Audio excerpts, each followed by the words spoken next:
Hey everyone, I'm Justin, and today we're going to be talking about political boundaries.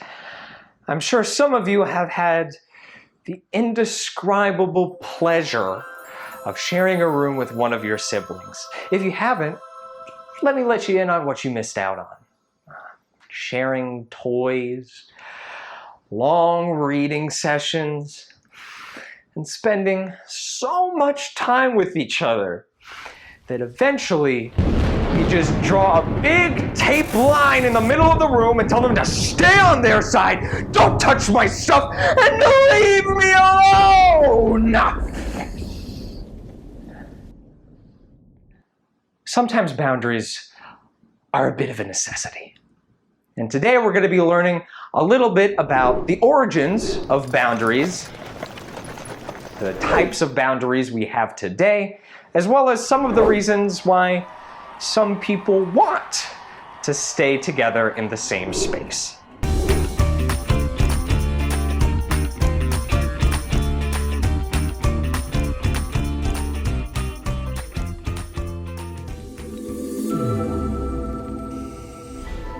So, how long have people been making boundaries? Well, since most of human history is unwritten, we don't really know. But the first recorded incident happened about 4,500 years ago between the great cities of Lagash and Umma. Lagash and Umma were about 18 miles apart, and they had a huge open plain in the middle of them.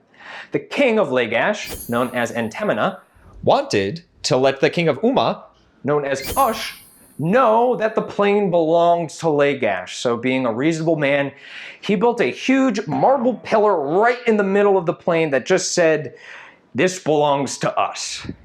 And the people of Umma, being reasonable, responded by going to war.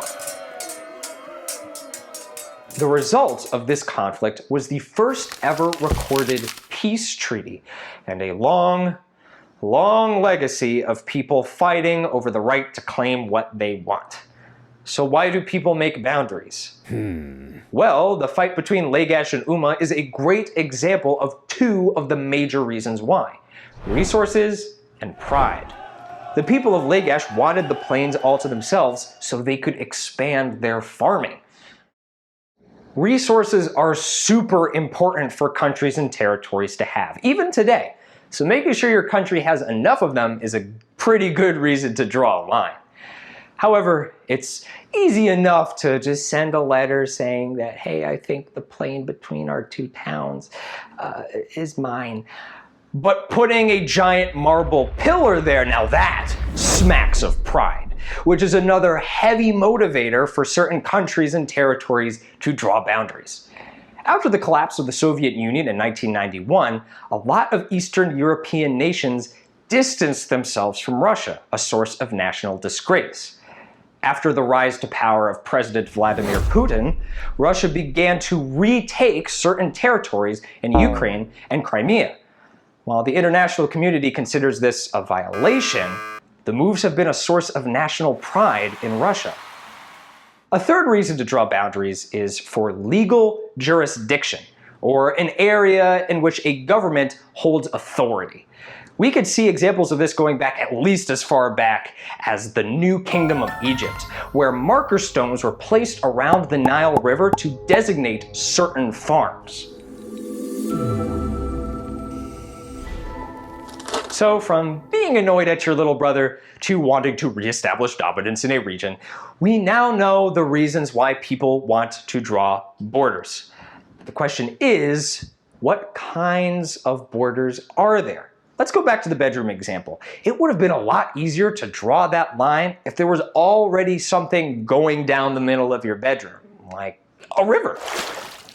Since most bedrooms that I know don't have a river, let's take a look at another example of a place that does. The Rio Grande River is 1,800 miles long, and ever since 1840, it has been the official boundary between Texas and Mexico. Since the river is about half a mile wide in some spots, it's pretty easy to see. Natural features make great boundaries because they're easy to see and point to, unlike some geometric boundaries. Okay, hold on. You're okay, you're okay. This is not a geometry lesson. Like that tape line in your bedroom, a geometric boundary is a boundary that doesn't rely on a specific natural resource or feature. It's just a line drawn in the sand. Literally, sometimes. Let's take a look at a political map of North Africa.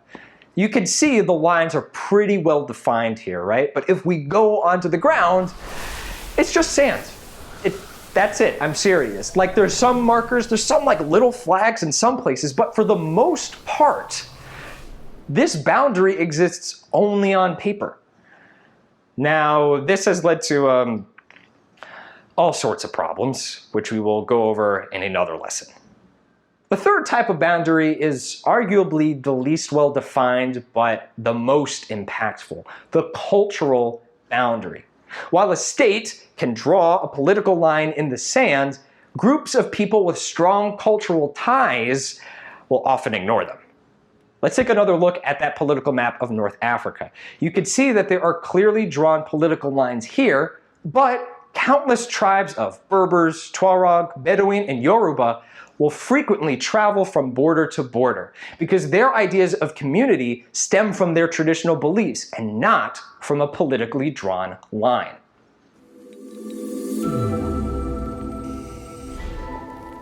So now we know the origins of boundaries, as well as some of the types of boundaries there are, but that still begs the question, why would a group of people want to sit down and draw a circle around themselves and claim a place in people? Well, to know that, we need to look at what connects people in the first place.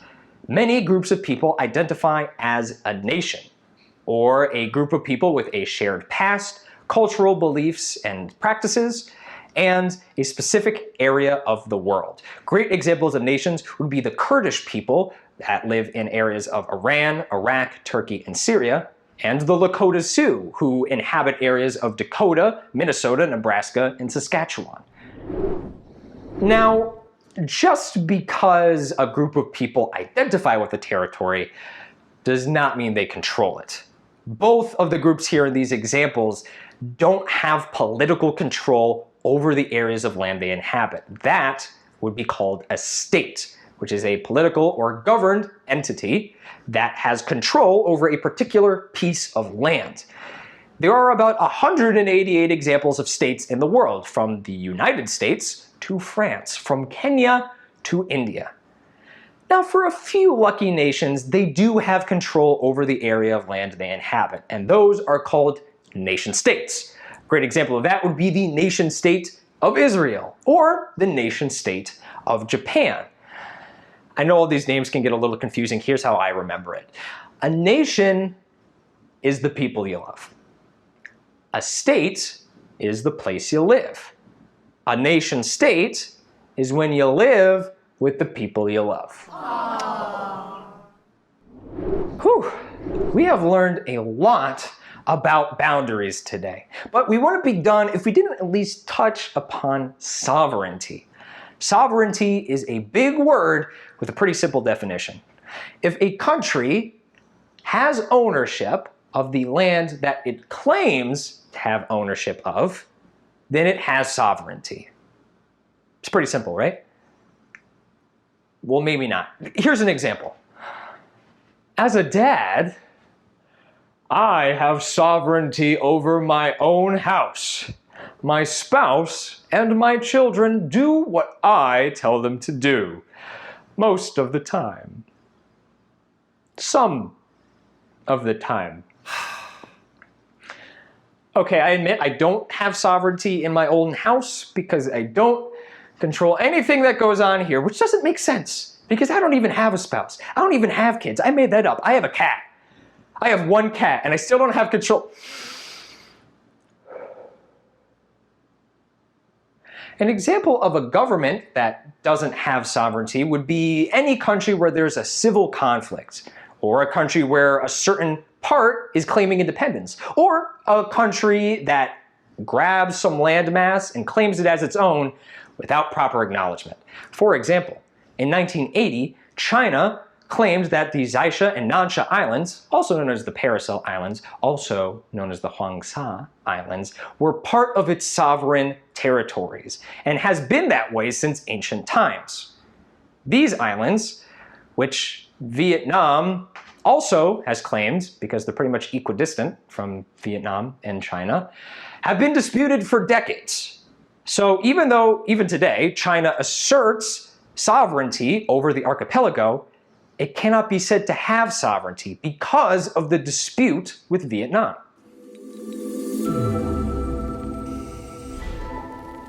People have been drawing boundaries for thousands of years. Sometimes it's for resources, sometimes it's for pride, and other times it's just that a line needs to be drawn to say who controls what. People also like just living with other people that think like they do and have a common view of the future. Occasionally, there will be some disputes as to who controls what territory, and there are plenty of examples that we will take a look at as we travel around the world. But for now, take that tape line off your bedroom floor, forgive your sibling, and be thankful that you guys aren't fighting over tiny islands in the South China Sea.